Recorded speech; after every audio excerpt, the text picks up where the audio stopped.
Man, y'all know the face, y'all know the name. Y'all tuned into the World's Realest Podcast, Talk Ain't Cheap Podcast, also by yours truly, Mr. It's a Movie Please Short Talk.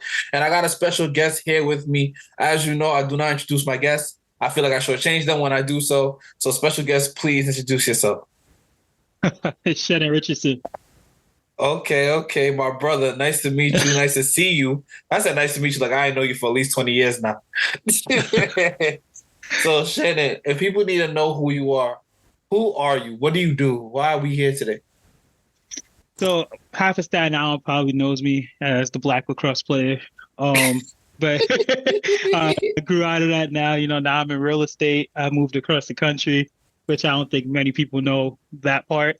But yeah, I guess Black Shannon because I'm the only black lacrosse player named Shannon. Nah, that's a fact. So let's start there, because like you said, you are probably one of the first, if not one of, if not the first black person I ever met that played lacrosse. Especially because when you started playing lacrosse, nobody was playing lacrosse. Like lacrosse was still new on Staten Island. They didn't have lacrosse fields yet. How did you even get into lacrosse? So growing up, I played football for the Hurricanes, and when I went to New York, I don't remember why I didn't end up playing football. But then my dad was pretty much like, "You're not playing a sport in high school," and lacrosse is a spring sport. So my freshman year was coming to an end. So he was like, "All right, look, just try this sport, and if you like it, we'll stick with it. If not, we'll try something else." And then I ended up falling in love with lacrosse. So what makes a good lacrosse player a good lacrosse player? That's a tough question. See, lacrosse is one of those sports where it's like a fusion of all different sports. So I guess it would break it down by position. So like obviously a goalie wouldn't need the same attributes as the attackman or the midfielder have. One thing that was beneficial with me is I was more athletic than everybody else. So there was some kids I was playing with that's been playing since they were younger in middle school, which is kind of weird for us because we haven't even heard of it until at the end of high school, but they've been playing since they were like 10 years old. So just catching up to that kind of talent, I think my being athletic helped a lot with that. But just to make a good lacrosse player, I'll say just, sticking with it and understanding the game, kind of like everything. Okay, no, definitely. And you actually got an opportunity to play lacrosse in college as well, right? Yeah, so it's funny. I was actually the first African American to get a scholarship for lacrosse in New York City. And I went to West Virginia to play lacrosse at a D2 school. Wow, that's big. The first Black African American person to receive a lacrosse scholarship in New York City history. That's big. I think we got to put that on the shirt. We got to put that on the shirt. So, what was lacrosse like in college for you? It was fun. It definitely made the experience a lot better. It helped me just go straight into college, meeting a group of people, which I don't think happens for many people, especially with that new transition. And going so far away because it was a 7-hour drive. At that time, I thought it would never be the furthest I'll go, but clearly not. But yeah, just being able to just go day one, just meeting a group of people that I was rooming with and just being able to just go through my college career with was definitely, it made everything easier. Most definitely. So after college, did you have an opportunity to play professional lacrosse, or was that not a thing yet? I think it was a thing. I didn't have a chance to go, nor did I ever try out. But I believe there was a professional league at that time. I know at that time though they were only getting paid like 30,000, 40,000. So it wasn't like other professional athletes. So a lot of them have side jobs or do training. So it wasn't the glamorous, pro athlete lifestyle as people could imagine. But now they have a league that is kind of like that, where they are lacrosse players and they can make a living off of being a lacrosse player. So it definitely evolved since I graduated. Do you miss the sport? Do you still play, or is it something that you kind of just look at as a distant memory? I play pickup leagues, but I do coach a high school team out here. We actually won the state championship this year. Wow, congrats. Thank you. So yeah, I'm still involved in the sport as much as I could be. So I just try to give back as much as I can. Most definitely. So outside of being a lacrosse player, you also had a comedy sketch group or a comedy sketch business. When did that happen, and what basically created that opportunity for that to happen? So that happened right after I got out of college.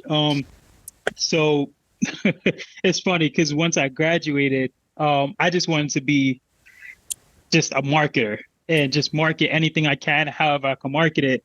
And then me and Andrew sitting down one day, my friend Andrew, and we were just sitting down thinking like, what can get us the most popularity?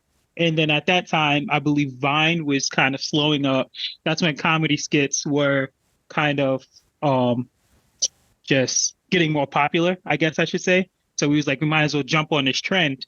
And we just thought about it. We sat in the kitchen for a few hours, brainstormed how to execute it, and just did it. So what made you want to chase popularity? Like what I know you said marketing, but what about popularity was important that you saw that you felt that you needed a part of? So I thought popularity comes with more money, which is, I can tell you, is not the case because we had a few viral videos and did not see a penny off of it. So we just equated like, if we could get in front of the most eyeballs, then we'll make the most amount of money. Okay, so the goal is always chasing the bag. Yes. Okay, so this was after college, I'm assuming, when you came back home. Right after I graduated. Okay, so you graduated from college, you came back home, started this company, and you made a couple of viral videos. You accomplished a lot of different things with it. When did you realize that this was just not enough for what you wanted to do in life? Like, when did you realize it was time to pivot out of that space?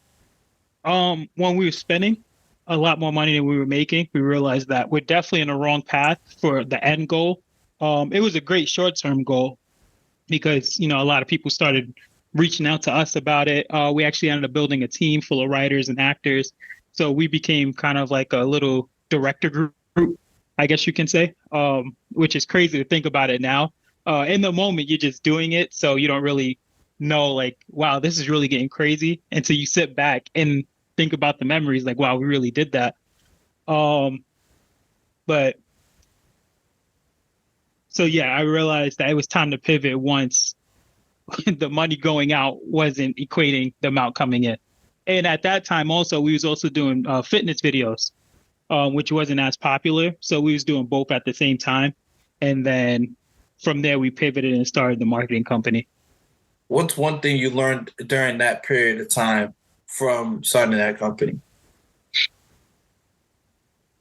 You could easily put yourself in a position of authority if you just have a clear path. If you just have a goal or a clear path for people to follow, you can easily become the authority.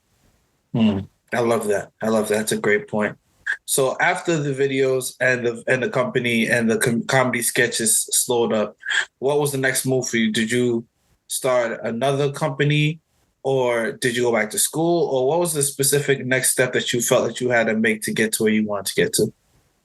So the next step that we made, not necessarily the next one to get to our end goal, because, the end goal was to be rich, which is still the end goal, but we didn't know the clear path. So we're just trying everything and whatever sticks. So the next path we went to was creating a digital marketing company, which it was going really well. I ended up sliding off and creating an online business, actually a baby clothes business. And Andrew, he stuck with the digital marketing. So that's kind of where we split. But both our businesses was doing really well. So why baby clothes? It's funny because this is when e-commerce was getting popular and everybody was just talking about big ticket items or just, items that people like to use. And my initial idea was actually toothbrushes because I'm like, everybody needs a toothbrush. Mm-hmm. And then I forgot who I was talking to one day and it was like, how much you got to make over a toothbrush? 50 cents. You could just sell clothes and make more. But then everybody was doing like women's fashion. Everybody was doing men's fashion. So if you look at all the fashion brands on Staten Island right now, mm-hmm. all of them are streetwear for either men or women. So I'm like, nobody's doing baby clothes. And maybe because I never had a kid or I never really looked into it. But to me, it was such an untapped market. that I was like, I could just do this.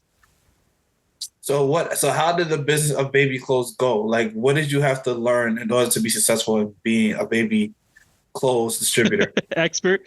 Um, I don't think I really had to learn anything about, I guess, babies, as weird as that sounds. It was just about marketing. So as long as you have nice clothes and you have good customer service and good marketing, you combine those three and you can pretty much build any brand you want. Um, so yeah, I just made sure that all the clothes would actually they look nice. Whenever somebody, anytime they wanted a refund on something, I always gave it to them. I always treated people. I reached out to every customer that ordered, saying thank you so much. Here's a discount code. Make them order more. And I think one thing that helped us too, and this is a tip for anybody who wants to get into baby fashion. I think every parent. Well, one thing I learned then was I'm a strong believer that every parent wants their baby to be popular. So kind of like us in the comedy skits, they want them to be famous. So what we did was we created a brand rep, and whoever purchased became a brand rep, and that allowed us to post them on our Instagram, and then they'll buy more clothes, so we could keep posting them on the Instagram, and then parents would always repost it and repost our brand. So next thing you know, we were spreading like wildfire. What was the most profitable month you did as a baby clothes expert distributor? I would have to go back in my records. I have no idea. Okay. I would say a few grand for sure. I have no idea. That's still pretty good though, considering you're selling baby clothes. Like how Yeah. expensive, like how many people are really selling baby clothes at a high level to make sure they're even making that type of money. So that's really a good sign. So at what point did you realize the baby clothes wasn't going to get you to the point that you wanted to be rich? So I realized that when I was just talking to people, and then everybody was just like, "Oh, when you gonna get into real estate?" Kept saying I had the same response. Why would I do that? And they would always say the most millionaires are made in real estate. So it's gonna be a natural transition as a business owner to get into real estate. And I'm like, huh. And then after the third or fourth person told me that, I was like, let me see how much I could sell my company for. And I decided to sell it and just get into real estate. So now Which, looking, go ahead. oh no, I'm sorry. So now looking back on it, I wish I would have held it longer and used the profits to get into real estate. But me being me, it's just whatever I want to do something, I just burn everything, go to the next opportunity. So now that you're in real estate, so now that you got into real estate, how did you get into real estate? And what were some of the things that you needed to learn to be good at what you do in real estate? So, a lot. So how did I get into real estate? It's funny because when I sold the baby clothes business, the person I sold it to, it was a large company that was just acquiring a whole bunch of businesses. And I guess their sales rep, he was a mentor in real estate. So he was my first introductory to it. Because when I was talking to him, he was asking me what's my next steps. And I told him, like, I'm looking to get into real estate. He said, oh, I'm actually a mentor. So I connected with him and he's introduced me to it. What do you need to know to get good at real estate? That's a pretty open-ended question. Because a lot of people always ask me, I want to get into it. How do I get into it? A lot of people don't realize real estate's such a broad term, especially now with Airbnbs, rental flips. And besides that, you have wholesaling, you have being a real estate agent. You could be a mortgage lender. So there's so many different facets of real estate. And a lot of people don't seem to realize that when they say they want to get into it. So let's take a step back then. What kind of real estate are you into currently? I'm wholesaling. Okay. And for the person who may not know what wholesaling is, what exactly is wholesaling? So wholesaling is when you get a property under contract to purchase and you sell off the contract. So a lot of people misinterpret this because they think you're selling houses to an investor, but you're literally just selling a piece of paper. So I would go get the client to sign this paper. That's funny. This is a real contract that I have. So I would have them sign this piece of paper. And then once this paper is into the escrow company, I will look for an investor who's willing to pay more than I promised the seller. and have him take over my position as the buyer in order to close on it on my behalf and pay me in order to close on it. So why did you choose this form of real estate versus the other forms of real estate? So when I first got into real estate, I got a rental, a 4-unit building. And my plan was just to, save up money and then just keep building rentals that way. And as I quickly realized, contrary to popular belief, you do need money to do some form of real estate. So I was just thinking, the fastest way, I guess is a better word. What's the fastest way to get into it? And that's why I was just doing research, and my friend in Ohio actually does this at a very high level. And I just had him mentor me.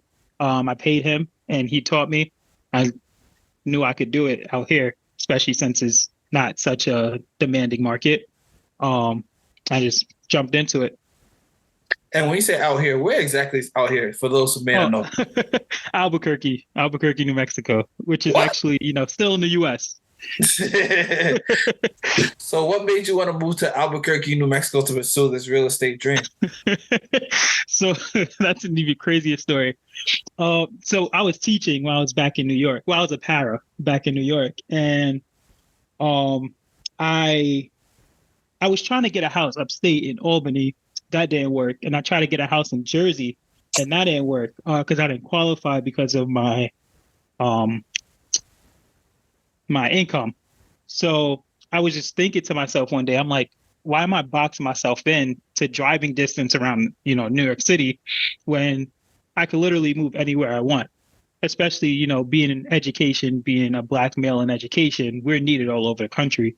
So I was just, thinking, saying back one day, I was like, I wonder if I just apply to different places, can I just use that hire letter in order to get a property in that area? So one day I just went on Indeed. I applied a whole bunch of different places. And as places were replying back to me, before I even emailed them back about the job, I would just Google the real estate market, look up the cash flow, see how much houses are selling for. And I knew kind of what I qualified for here. So I was just taking the same metrics and then using it out there to see what type of loans. And then out of everything that everybody that reached out to me, Albuquerque just had the best cash flow. So you say you have a 4-unit property in Albuquerque, New Mexico as your first property. What was the process like to get that property, and how much money did you have to have saved up to do so? So the property here, so the process, you have to get qualified for a loan. And, there's a bunch of qualifications that go into that. And once you get qualified for the loan, then they tell you how much you are pre-approved for, or how much you are approved for. And then you take that approval letter and you reach out to real estate agents in that area, wherever area you want to go to. And you tell them, look, I have a qualification letter for, $300,000. I would like to buy a house. They'll ask you what kind of houses you want to buy. You tell them, and they'll put you on an email drip, and you just look through all the properties that they send you. You can also go to Zillow, Realtor, Redfin now. A lot of people just do it on their own. But if you're working a full-time job and don't have time to look at everything, obviously you take the Realtor route. And you just look through what they send you. And if you like something, you put an offer on it. If they accept it, then you have a house. Okay, awesome. And how expensive was your first rental property? Because you got a 4-plex. Like, that must have not been super cheap to get. See, that's another thing about leaving New York City. I'll say the price. It was $200,000 for a 4-plex. For a 4-unit out here. That's crazy. That's what I'm saying. Leaving New York City is hack number one for sure. That's crazy. And that's crazy. And when you got this property, was it during COVID? Like, was the interest rate super low? Like, how did you, like, yeah, what things played a role in this? So it probably was a panic sell. But still the going rate for those was $230. So it's not like I got it, 50% off. This was still a cash flowing unit. All of them were rented out. All the units were newly updated. So, this was a good pickup, and it was in the beginning of COVID. I think COVID hit, I want to say like March 15th-ish. I had the property under contract March 30th. So it could have very well been a panic sell. But it's not like I got a major discount for what it's worth. And in that first unit property, in that first property that you get, what are some things that you learned during that process of being a landlord? Because you went from being a para teaching to landlord of a 4-unit property in less than a fucking year. Excuse my language. No, you good. So I had a property manager, and that's one thing I knew even before. So that's another thing. I guess I should throw that in. If you want to get a rental property, make sure you vet property managers. So I spent, 3 days calling every property manager in Albuquerque. And I was listening to a podcast, and they tell you, like in the podcast, they was talking about difference between good property managers and bad property managers. So I created a list of questions. I called everybody, asked the questions. Whenever they got one question wrong, I just hung up. So after like calling 7 different people, he was the only one that got all the questions right. So I just ended up going with him. But to go back to your question, it wasn't a big transition for me because he handled everything and he kind of told me what to expect going there. It was shocking how when they say tenants could ruin your property, I've seen that firsthand. I do have a lot of horror stories that luckily I never had to handle personally, but yeah, the transition wasn't that bad because he handles everything. Why did you go to property manager route? I wasn't managing that myself, especially because I knew nothing about it. And I want passive income. So I think if I was to manage it myself, then I'll be the opposite of passive, especially when I have a learning curve on top of having to manage people. So I'll give 10% all day just for him to handle everything, and I don't get a phone call besides when they put money in my account. Got it. So it's just the easiest, smarter way just to be able to live your life a more fruitful type of way. Yes, in my opinion. That's interesting. And it's 10% a year or 10% per month? 10% a month of the rent that they collect. Okay. So if they don't collect any rent, then they don't get paid. So they're incentivized to collect rent, and then they are paid off of how much they produce. So it's like paying somebody a commission. You can never go wrong with that. Okay. All right. So now at this point, you are full-time in your company, which is right behind you as we see. No, I was actually still teaching. Oh, you're still teaching? You're still teaching at that time? Yeah, so it's funny because I actually wasn't even going to stay in Albuquerque. That's the funniest part. So I had a hire letter, and I knew just from all the mentorship, once you have a hire letter and a year of experience or whatever field that hire letter's in, then you could get qualified. So that's a hack. So to get qualified for a mortgage, you have to have 2 years of income. Or you can have 1 year of income and then get a hire letter from your job promising that you'll be there for the second year. And so that's what I did. I flew out here. I actually flew out here. I wasn't leaving until I got a hire letter. So I told them the day of the interview, I said, hey, I really want to make sure this is secure before I go back. So I get on the airplane on Sunday. I would like for, because I believe my interview is Thursday and I'm staying a few extra days so I can explore the city. So I said, I'm leaving the airplane on Sunday. So if you guys have a decision, can I get my hire letter by Friday? This way I'm more comfortable flying back home. And then Friday they called me, picked up the hire letter. As soon as I got it, I scanned it, sent it into my mortgage officer. Boom, they approved me. So I got pre-approved. I actually flew out. I ended up moving out here in May of 2020. So I had the house in March. So I was already in April. I'm sorry. I went under contract in March. I closed in April. I moved down here in May. And then my idea was just to stay for May, June, and July, spend the summer out here, and then go back to New York and just have a cash flowing rental here with the property manager taking care of it. And then school starts early out here. So July we started, and we was all online because of COVID.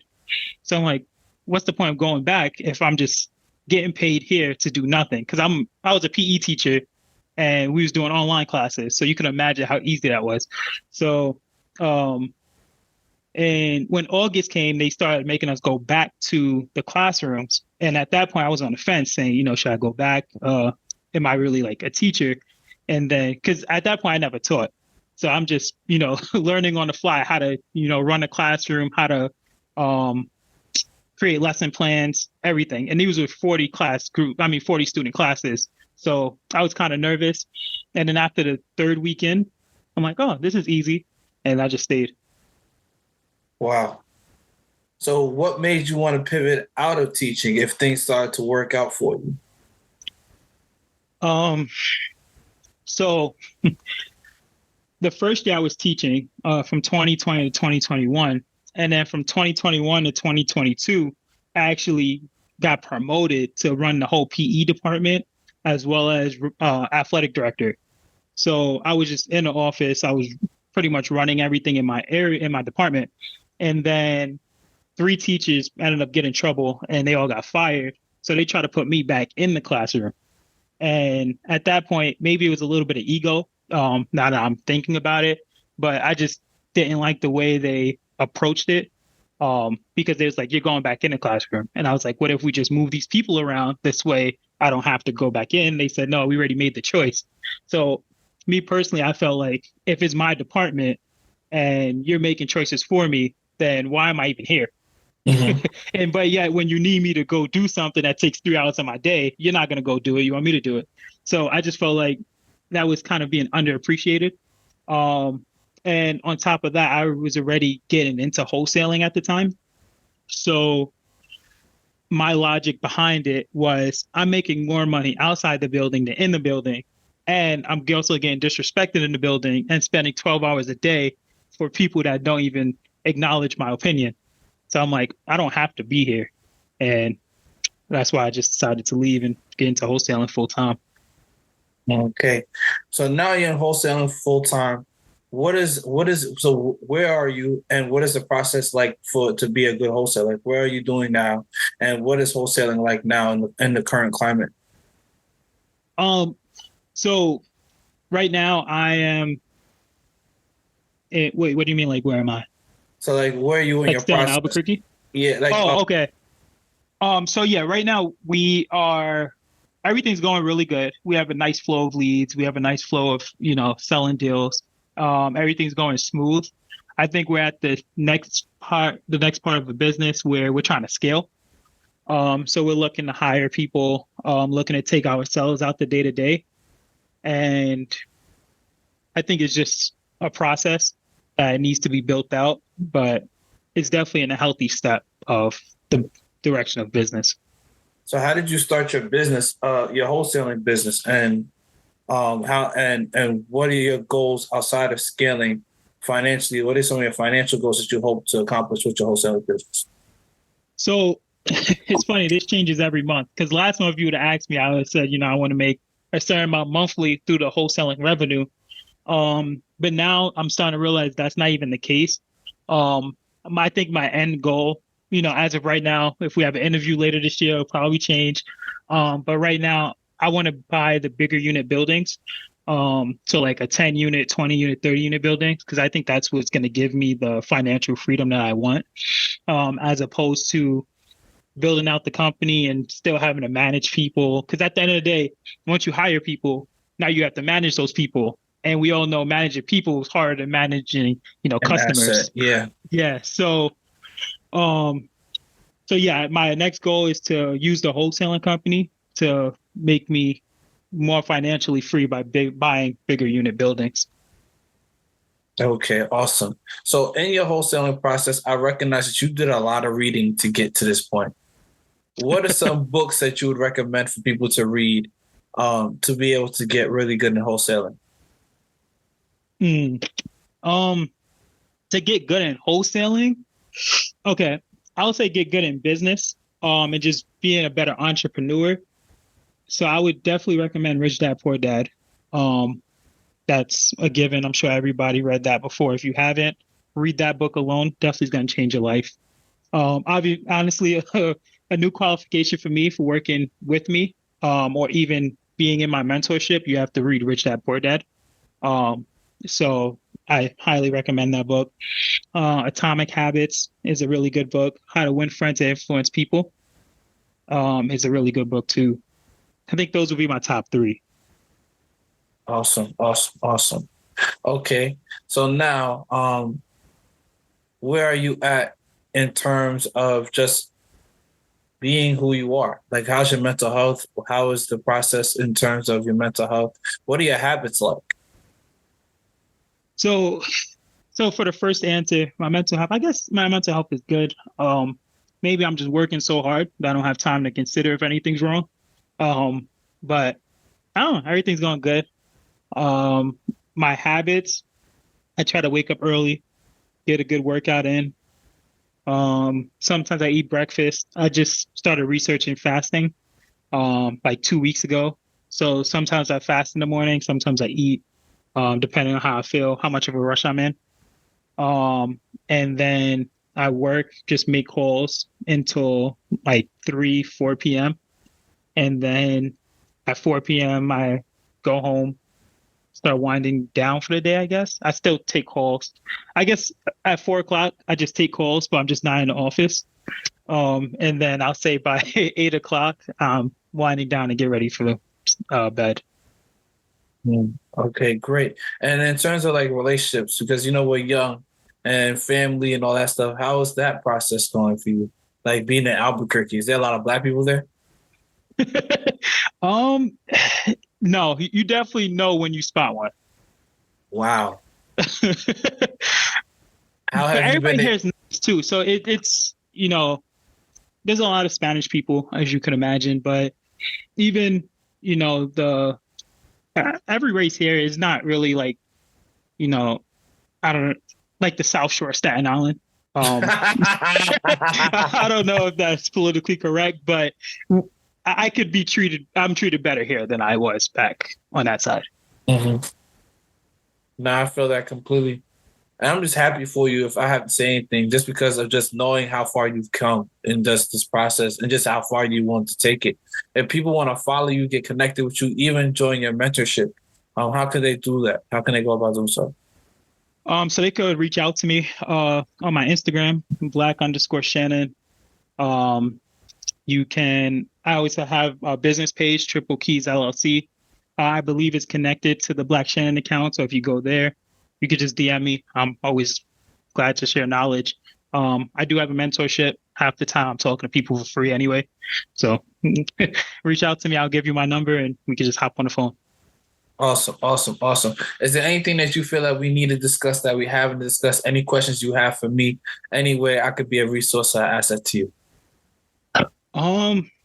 No, not we spoke before, and there's definitely investment opportunities. But we'll talk more about that definitely off air. But no, thank you for everything. Thank you for having this podcast, just giving people a chance just to talk about their story. Most definitely. And last but not least, if you had to pick your favorite memory from moving to Albuquerque, what would you say your favorite memory is thus far? Learning how to golf. I never thought in a million years I'll be, chilling at country clubs and golfing. So I think that's my favorite thing out here so far. I need to jump into golfing. I wanted to learn how to golf in high school. I just didn't do it because I felt like the golf clubs were going to be super expensive. And at the time, I didn't have them. Not knowing I could have probably thrifted a set of golf clubs and started. But that's one thing I say I want to do. Everyone around me is golfing. I need to get into that mix. Yeah, no, you should. It's definitely a great way to politic too. Did Wagner have a golf team? Yes, they did. They had a really good golf team too. Yeah, I wanted to do it. I was a triple athlete, a triathlete. I played football, basketball, ran track. I probably would have done golfing, but I know golfing, I think, falls during football season. So that was the only reason that I didn't do it. But I really want to do that. Between that and just getting the golf clubs, those are the only two things that stepped in the way. I would have been a golf caddy. Yeah, with my bow tie. You know what's crazy? You guys didn't even have a lacrosse team. You guys had a golf team before you had a lacrosse team. Yep. That's wild. We got a new field towards my senior year. So the field came in 2012, but really was completed 2013, 2014. So that's when the field was completed. So I didn't even get a chance to do lacrosse. I probably would have played lacrosse my senior year if I would have had a chance. Oh yeah, y'all had that old turf, the hard turf, The like the carpet. carpet. Yeah. Yes. I'm glad I never had to play there, honestly. Man, those carpet burns is crazy. You can't even wear certain cleats on that joint. Yeah, you have to wear turf shoes or sneakers. Yep. But thank you so much for everybody tuning into Talking Cheap podcast. Like I said, you tuned into Talking Cheap, and you know the slogan is not that deep, it's a vibe. For those who enjoy Talking Cheap, follow the podcast at Talking Cheap Network, and powered by the Cletus Group and hosted by yours truly, Mr. Movie Cletus Road Talk. Thank you once again, Shannon, for just being who you are. If people want to tap in with him, Black_Shannon, Triple Keys is the business page. And like I said, you're tuned in Talking Cheap. It's not that deep. It's a vibe.